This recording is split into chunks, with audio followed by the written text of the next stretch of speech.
Personal finance has pillars. There are pillars your money stands on, and any money you have that doesn't stand on these pillars, such money is going to disappear in just a matter of time. The money is not going to last, because we see a lot of people who work so hard, and by the time they grow old, they get broke because they don't have the techniques, they don't have the knowledge on these pillars of personal finance to build their finance, to manage their finance, and to multiply their finance. That's why in Africa we put so much effort on working hard and so little effort on managing our finance or even multiplying our finance. So the first pillar of personal finance is investing. And what is investing? Investing is simply making your money work for you by buying assets that will appreciate in value and future growth. Assets like stock, bonds, real estate, buying a business, a flourishing business. And if you're the younger folks between 20s to your early 40s or your middle 40s, buying assets like crypto as well. So investing is one good way to manage your finance,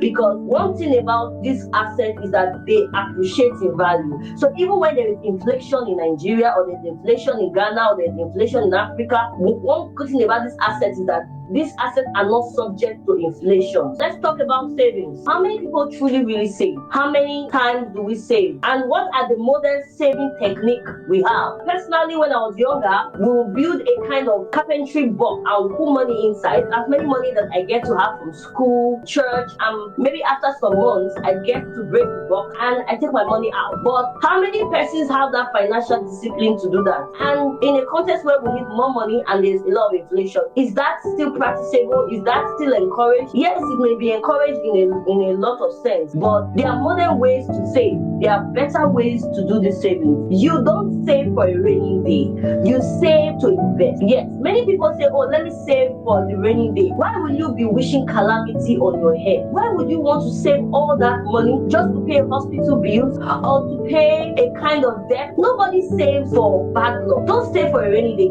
If you use those words, saving for a rainy day, you will end up saving and never seeing the reward of your savings. You don't save to pay hospital bills. No, those ones are called emergency funds. Let's talk about borrowing. So debt is also one of the ways you can improve your life. Some people don't like to, take debt. They feel, oh, if I take debt, people see me as a poor person. There's a way society ties debt. They don't encourage people taking debt. There's something called good debt. Good debt is a kind of loan you take for your future benefit, and you have projected that this loan is going to help your business, is going to help you move your career forward, is going to help you build yourself. One thing you should know about debt, especially when it comes to a good debt, is don't take a debt that the interest rate is more than 25% of your monthly income or your monthly salary. When you take a debt and the interest is 50% your income or 50% your salary, you will struggle to survive. It's more like you are paying the debt for the rest of the months or the years. That is not a good debt. Beware of loan sharks when trying to consider taking a debt. Incomes are your earnings, and it's from your earnings you plan your savings. From your earnings you plan your investments. From your earnings you plan your budgetings and your spendings. Expense is the money you spend on your needs and your wants, on bills, on rent, on entertainment, on food, on utility,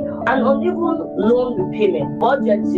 Budgeting is a financial plan that helps you allocate your income towards various savings and investments. It is financial sense for you to budget all your expenses, not some of your expenses, all your expenses. I would also encourage for proper budgeting. You budget monthly. For example, monthly subscription of your data, monthly house maintenance, or monthly food restocking. That's a good way of spending, because when you buy in bulk, you are able to manage your money.